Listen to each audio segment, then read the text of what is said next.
All right, so we are here on day 7 of our crop cycle of wheatgrass and sunflower. This is our scheduled wheatgrass harvest day, and it is the second last day for our sunflower. So I'm going to start with the sunflower here just to check where things are at. I gave it some water today already. I didn't want you to have to sit through that again. There's a good amount of water in there. So I'm not particularly happy with this tray of sunflower. I've got some poor germination in the corners like I talked about. I got some lower growth here in the middle. Not a perfect tray, but I have faith that it's going to come back. My scheduled harvest day for this is tomorrow, but I guarantee you I won't be harvesting this until Sunday. Now, as a home grower, that doesn't matter to me at all. If I was a commercial grower, there's 2 things I would be dealing with now. One would be I'm going to get a slightly lower yield if I harvest it early, or if I harvest it on time, which would be tomorrow. The second thing is because it's less mature, there's going to be more hulls attached to the leaves. So that's going to be more work in the processing. So it's why I'm so particular about getting the timing just right with everything to make sure there's no problems with production. Now this one's a little puzzling, but probably the main factor was in order to get that 8-day cycle, I have the heating pad under there. I didn't have the heating pad on in day 1, and we're seeing a not optimum growth in this crop. So chances are that's what happened. So whenever something goes wrong in my system, I'm trying to figure it out. And there's only so many things that can go wrong. And it can be a combination, but I'm trying to work through that all the time.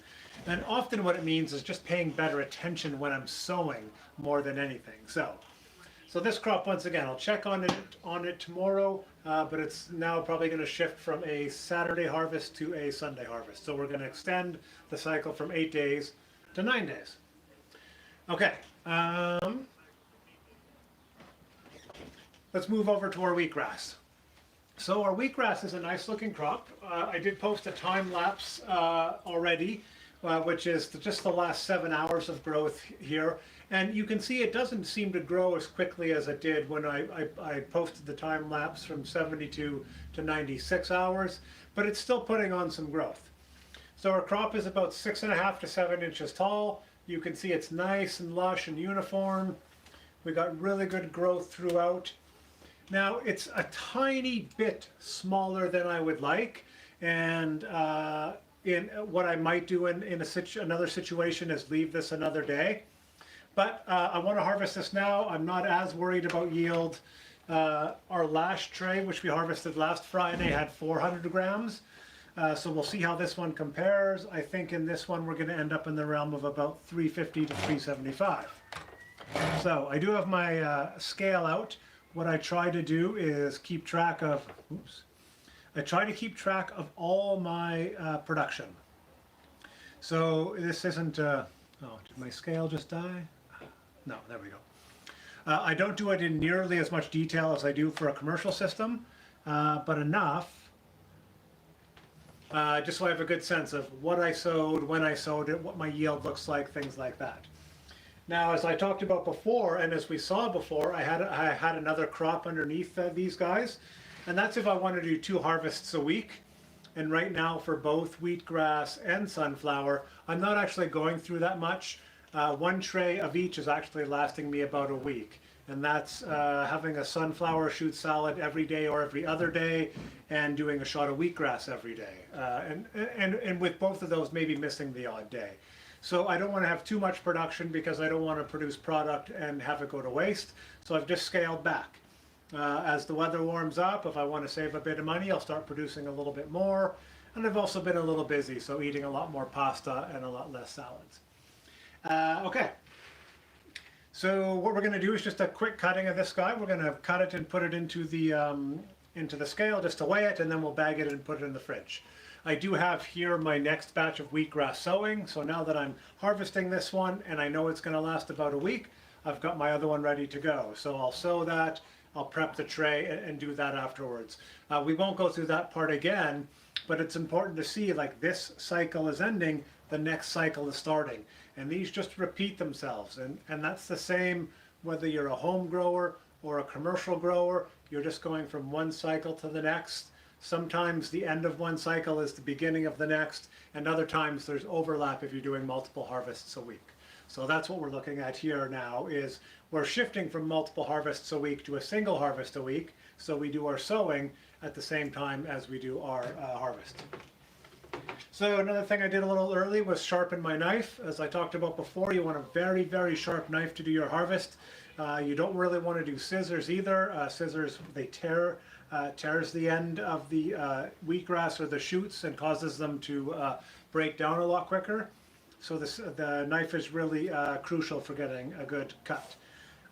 It's very sharp, and what I'm doing is I'm cutting this really, really low. And once again, I'm trying to maximize how much, oh, my scale shot off right there.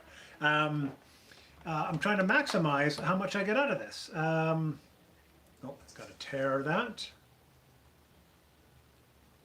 Okay. You know, I've grown this, so I want to get all that I can. And if you cut too high, you're actually just leaving product behind to be compost. So I cut this right down to the base, and you can see, like, I really cut it right down. It's not perfect, but it's pretty low to the bottom. And with wheatgrass, I don't even mind if I get a little bit of root or soil or seed in there, because I'm not eating this. I'm juicing it. So if there's a little bit of a soil flavor to my juice, I really don't mind. Okay, so weight on that, 395. I said before our last tray was 400 grams, so this is about the same, which is great. This one has a little more moisture on it than the last one. This one I watered about an hour ago from above, so there's still some moisture on the leaf there. So I think it is a slightly lower yield than the last harvest, but I'm pretty happy with that. And that's going to basically now give me about 7 shots of wheatgrass. So this is good for another week. That way I can have my morning wheatgrass with my espresso chaser, which makes it a lot more palatable. So what I'm going to do now is I take the wheatgrass, and I see this is the question is, I just actually put it in either a grocery bag or I reuse a produce bag I would have got from the store, and I just keep it in there. I don't do anything special except make sure it's dry, and it'll keep in there for a week easily.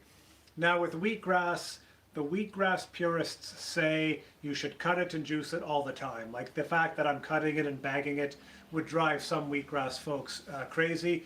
That doesn't matter to me as much. The longer it sits, the more nutrient it's going to lose. It's going to break down a bit, but it's still fine.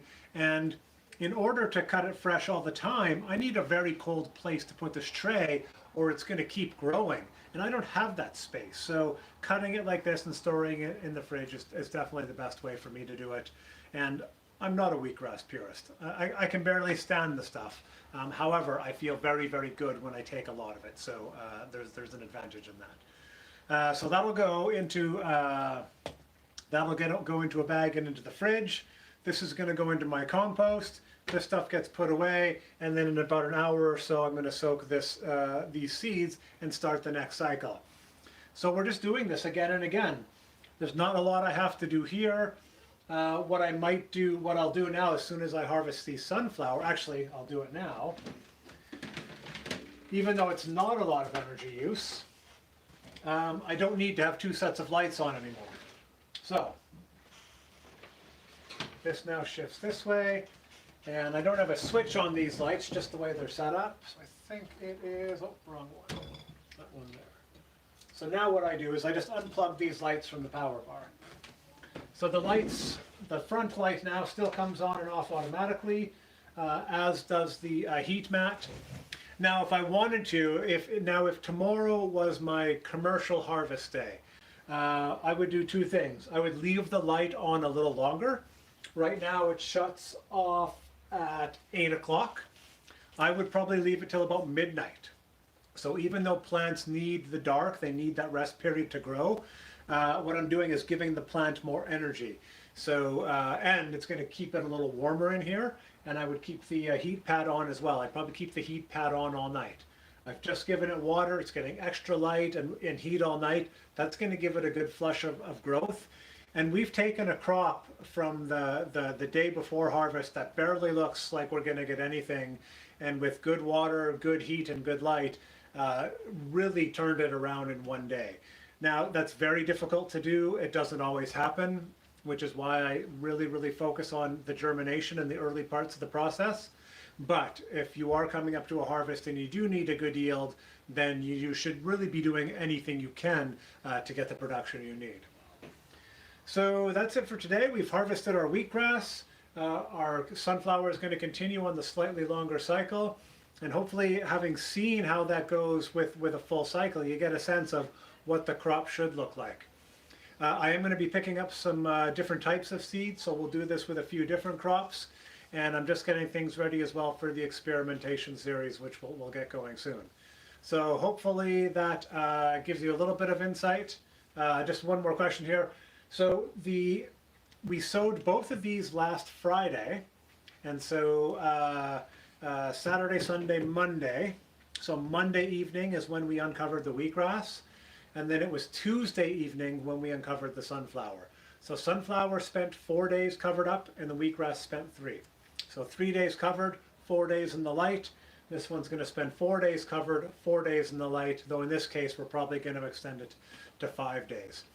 So this is one of the things that's really important for you to know for all your crops is what is its usual cycle, what does it look like if it slows down a little bit, and what does it look like if it's sped up a little bit. And that's really important for commercial production when you have a very set harvest day. You can shift your sowing day to make the crop cycle longer or shorter, but it's rare you can shift your harvest day. As I said earlier, at home, doesn't matter. Whether I harvest on Friday or Saturday or Sunday, either way it's just going to get packaged and go into the fridge. But commercially it's much more important to have that production. Now it might be the case that I want this to get done by tomorrow because I'm gonna go traveling and take it with me on a camping trip or something like that. So that's something I can try and speed up if I need to, but that's not the case right here. We will, when we get into, in terms of answering the question, the amount of hulls we see on them when they're uncovered, that's really going to vary. Now, it doesn't really matter how many hulls are on the sunflower when you uncover it.